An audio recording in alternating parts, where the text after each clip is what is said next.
नमस्कार दोस्तों, आप देख रहे हैं न्यूज़ पत्रिका। चलिए जानते हैं देश विदेश की आज की बड़ी खबरें। लेकिन वीडियो को शुरू करने से पहले कमेंट करके बताएं कि आप हमें किस जिले से देख रहे हैं। वीडियो को लाइक और चैनल को सब्सक्राइब जरूर करें। तो चलिए शुरू करते हैं आज की बड़ी सुर्खियों के साथ। बिहार में वोट अधिकार यात्रा की शुरुआत राहुल गांधी ने सासाराम से की। उन्होंने इसे संविधान बचाने की लड़ाई बताया और मतदाता सूची में गड़बड़ी का आरोप लगाया। लालू यादव ने कहा, बीजेपी को उखाड़ फेंको। तेजस्वी यादव ने चुनाव आयोग को कठपुतली बताया। यह यात्रा 16 दिन तक चलेगी और 20 से ज़्यादा जिलों को कवर करेगी और पटना में बड़ी रैली के साथ खत्म होगी। अमेरिका से टैरिफ वॉर के बीच प्रधानमंत्री मोदी ने देश को स्वदेशी अपनाने की अपील की। उन्होंने कहा कि व्यापारी विदेशी सामान छोड़कर मेड इन इंडिया प्रोडक्ट बेचें। इसी दौरान उन्होंने द्वारका एक्सप्रेसवे का उद्घाटन भी किया। जम्मू कश्मीर के कठुआ में 3 जगह बादल फटा, जिसमें अब तक 7 लोगों की मौत हो गई और कई घायल हैं। सेना व एनडीआरएफ राहत बचाव कार्य में जुटी है। वहीं हिमाचल के कुल्लू में भी बादल फटने से फ्लैश फ्लड आई। कई सड़कें और हाईवे बंद हो गए। पुल और जलापूर्ति प्रणालियां भी क्षतिग्रस्त हुई हैं। चुनाव आयोग ने राहुल गांधी के वोट चोरी वाले आरोपों पर कड़ी प्रतिक्रिया दी है। आयोग ने बिना राहुल का नाम लिए साफ किया कि प्रेजेंटेशन में दिखाया गया डेटा उनका नहीं है। चीफ इलेक्शन कमिश्नर ने कहा कि अगर विपक्ष का ये आरोप सही है तो राहुल 7 दिन के भीतर हलफनामा पेश करें, अन्यथा उन्हें पूरे देश से माफ़ी मांगनी चाहिए। आयोग ने यह भी दोहराया कि वह न तो किसी पार्टी के पक्ष में है और न विपक्ष में, बल्कि सबके लिए बराबर हैं। आयोग ने वोट चोरी जैसे शब्दों को लोकतंत्र और संविधान का अपमान बताया।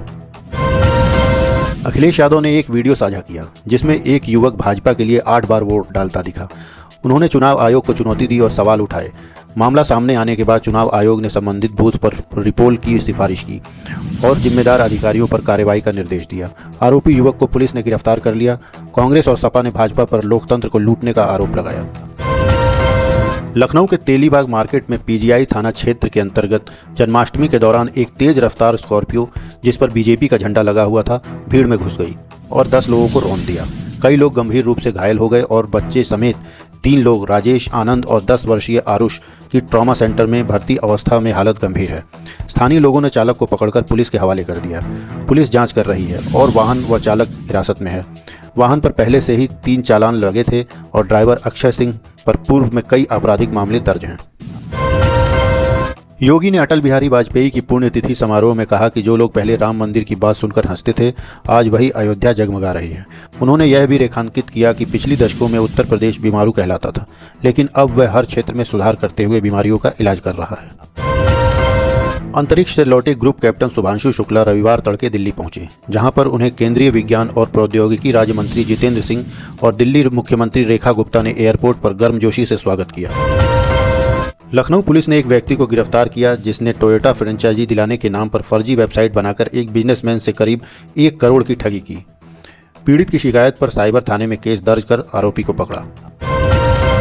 अभिनेता सिद्धार्थ मल्होत्रा और जानवी कपूर लखनऊ पहुंचे।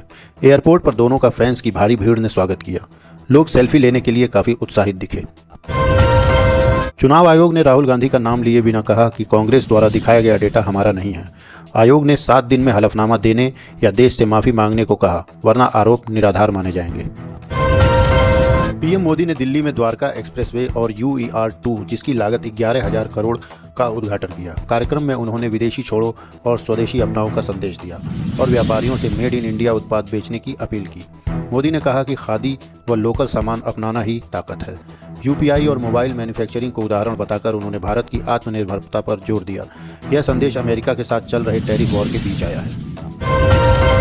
बीजेपी संसदीय बोर्ड की बैठक में पीएम मोदी, अमित शाह और JP नड्डा शामिल हुए। इसमें एनडीए के उपराष्ट्रपति उम्मीदवार का नाम चयन होना है। 21 अगस्त को नामांकन दाखिल किया जाएगा। उपराष्ट्रपति चुनाव की मतदान प्रक्रिया 9 सितंबर को होगी। गुरुग्राम के सेक्टर 56 में यूट्यूबर एल्विश यादव के घर पर 3 नकाबपोश बदमाशों ने 25 से 30 राउंड फायरिंग की। घटना के समय एल्विश घर पर नहीं थे। परिवार सुरक्षित है। इस हमले की जिम्मेदारी भाऊ गैंग ने ली और आरोप लगाया कि एल्विश सट्टा ऐप्स को प्रमोट कर घर बर्बाद कर रहे हैं।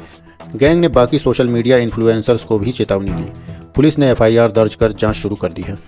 तो ये थी आज की देश विदेश से जुड़ी बड़ी खबरें। ऐसे ही लेटेस्ट न्यूज़ अपडेट्स के लिए जुड़े रहिए न्यूज़ पत्रिका के साथ। धन्यवाद।